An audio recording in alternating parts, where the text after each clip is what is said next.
Hi everyone, I'm Wilson.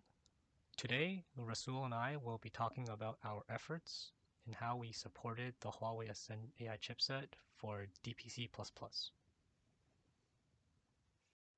So, we'll start off by talking about the Ascend AI background, the hardware, and some of the programming models, followed by our specific contributions to DPC++, including our backend, the plugin, our custom toolchain, certain extensions, and then followed by some examples, and last, we'll talk about our future works and our plans. So the Huawei Ascend AI hardware is a custom system on chip ASIC specifically designed for AI workloads. It follows a host device programming model similar to CUDA and OpenCL. The host code can be written with generic C++ code, whereas the device code, which we call the CCEC code, is based off of C and C++ programming, although there are some specific C++ features that are disabled. Do note that we have to explicitly manage the different hardware pipelines via software coding. For example, DMA transfers and also synchronization.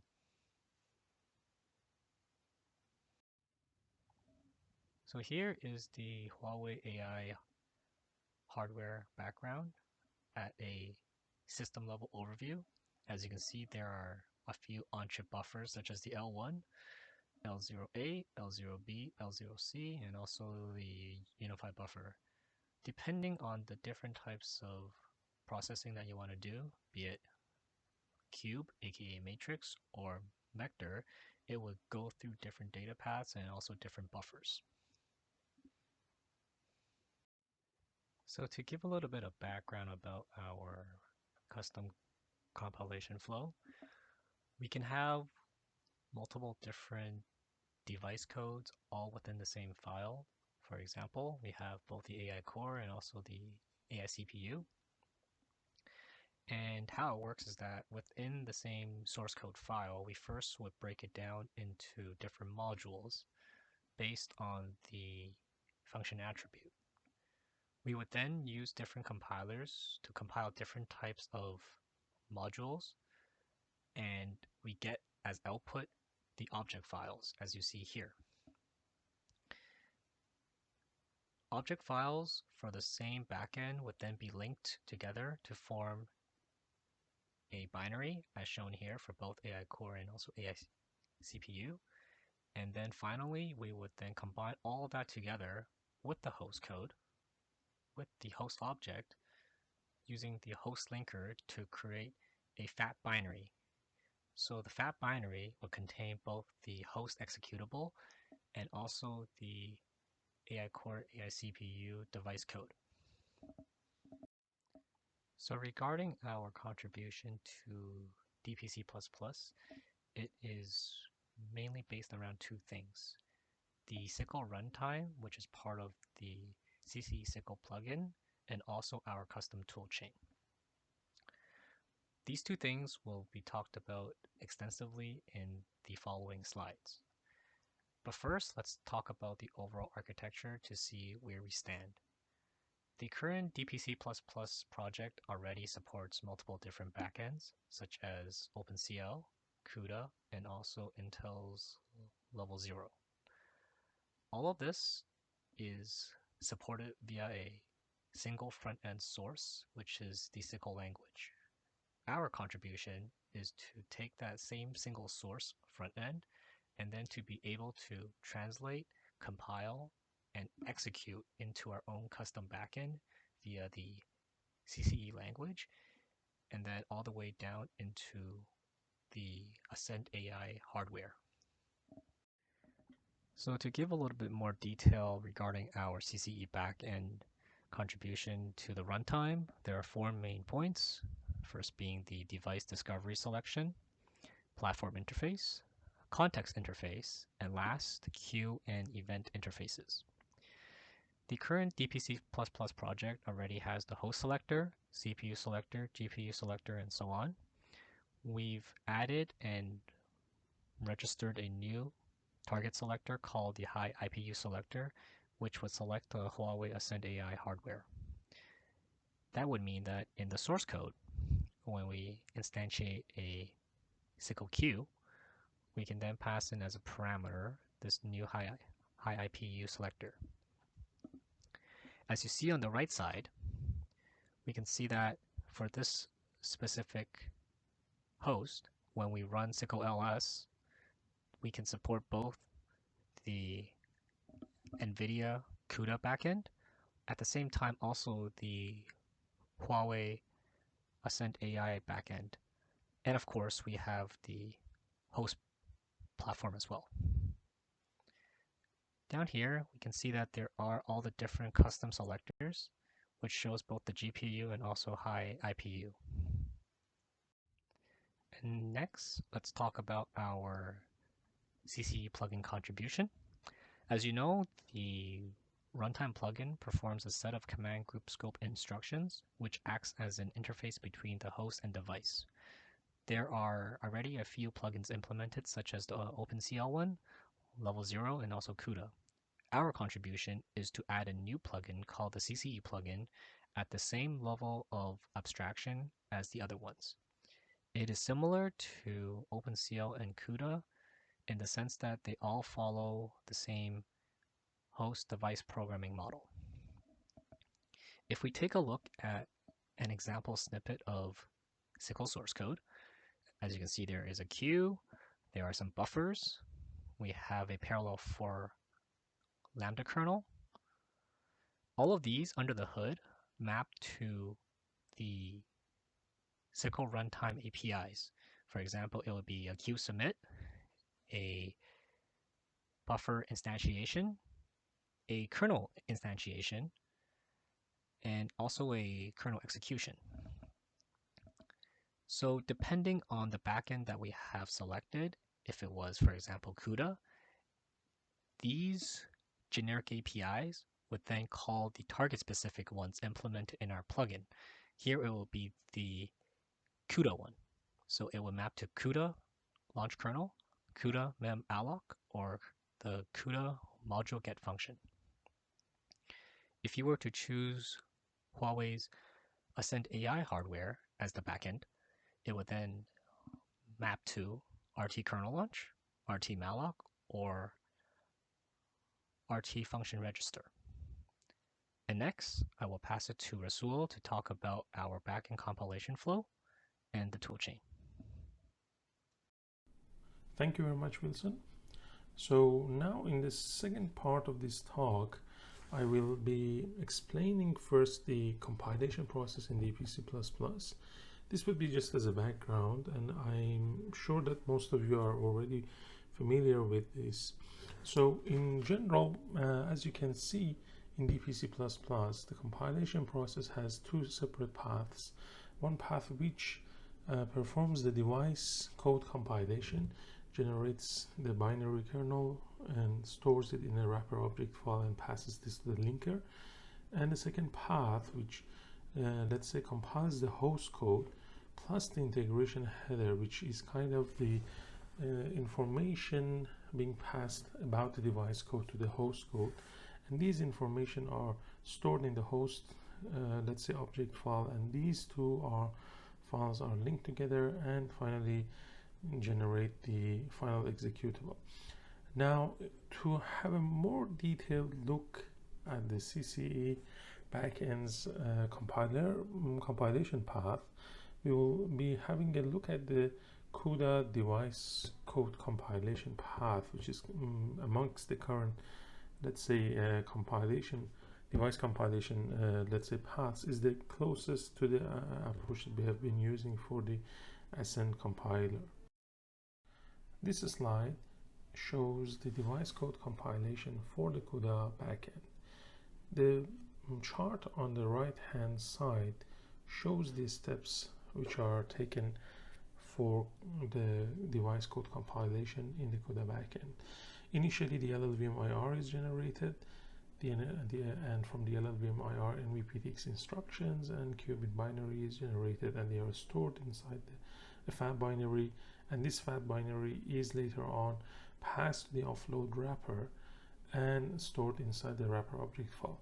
The important thing is that we should note that is that this target specific image is stored in the wrapper object file, as you can see inside this image down here. Now for the CCE backend, we have been following the same, let's say, steps. The only difference is that the part which is target specific for the CUDA backend has been changed for the CCE backend.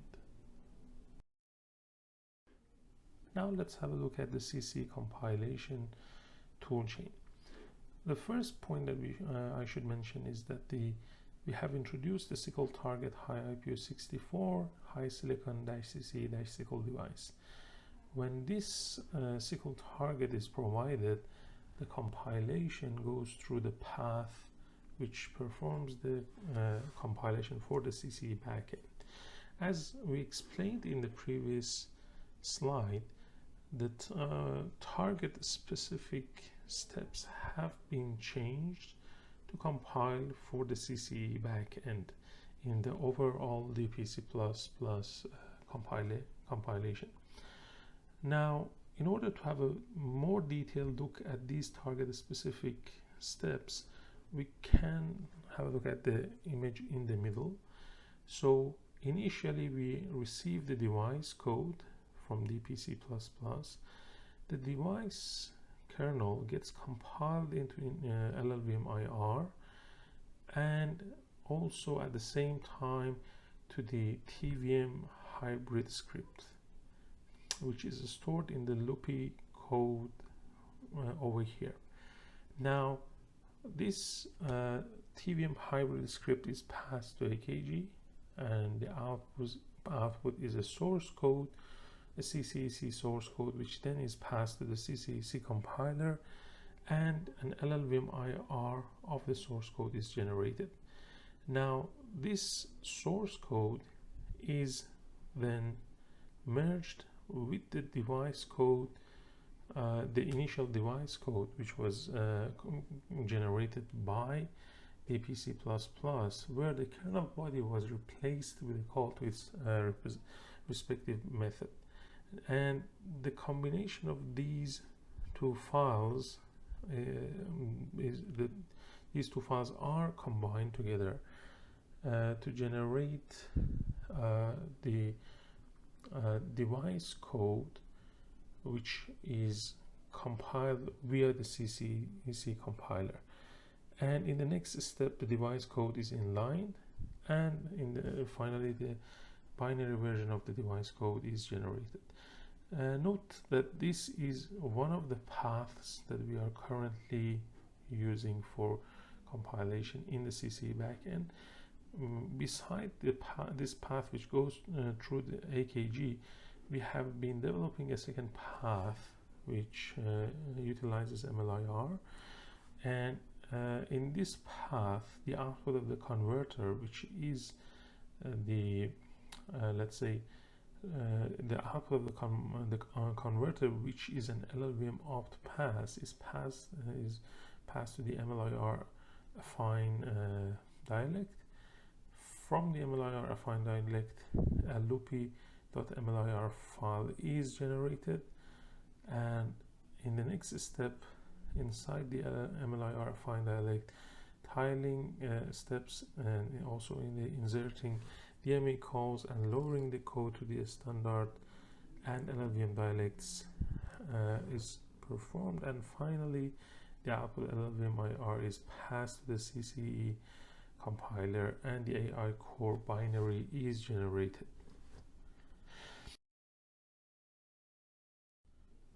Now that I have explained the CCE compilation toolchain, I would like to also mention how we have extended the CC backend to support unified shared memory, or USM.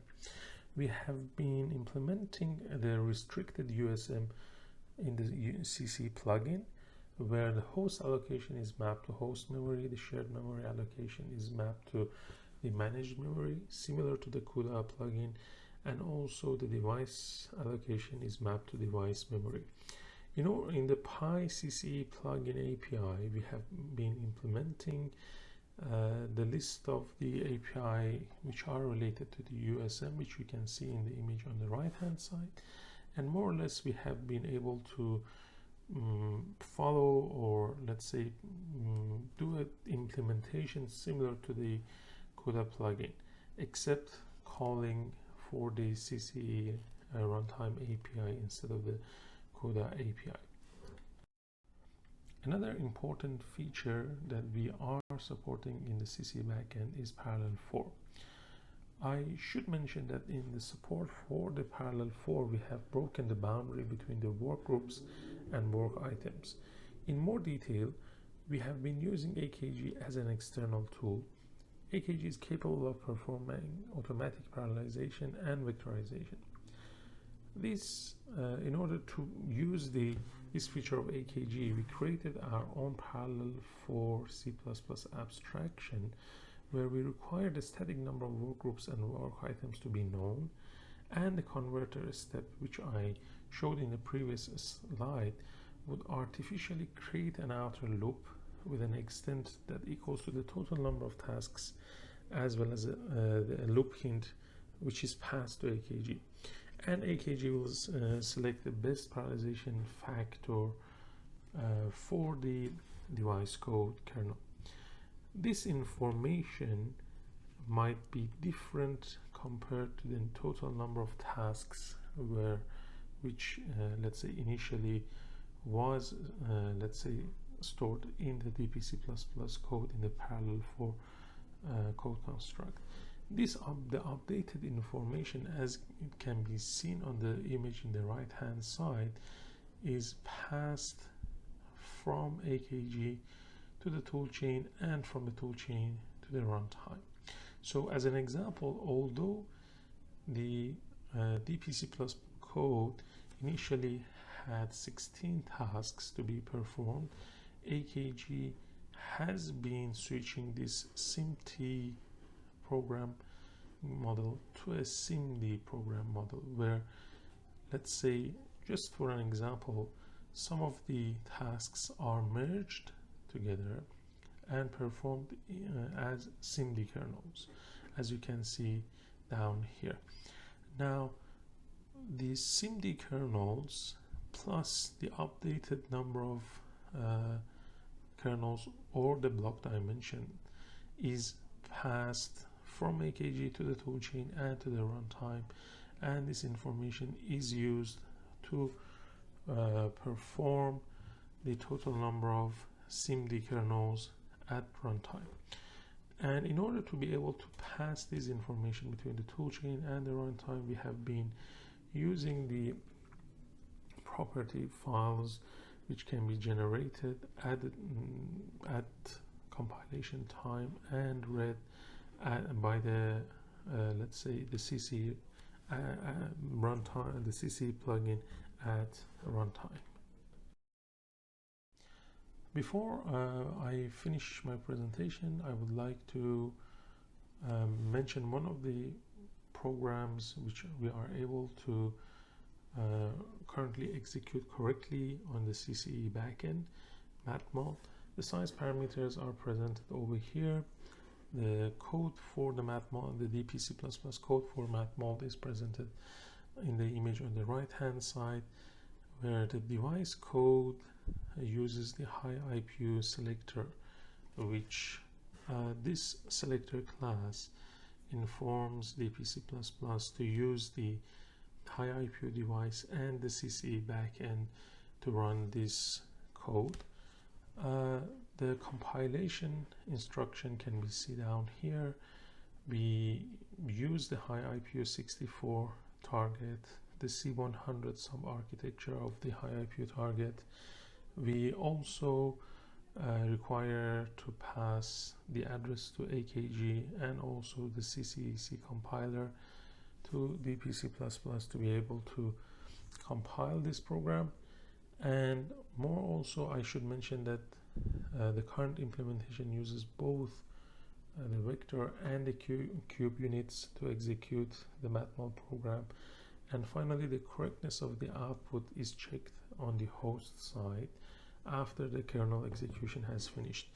The code for checking the correctness of the output is not presented in this picture, but they are added in after the this line, which is the end of the device code in the DPC++ program.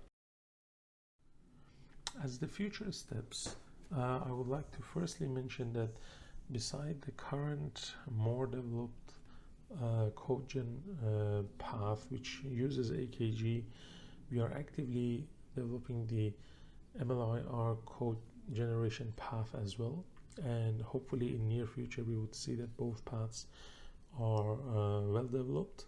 And also we hope that we would be able to polish the current runtime and toolchain code base for production, and also we would be able to upstream our work in near future. Thank you very much for listening to our talk, and we would be happy to answer any questions. Thank you very much.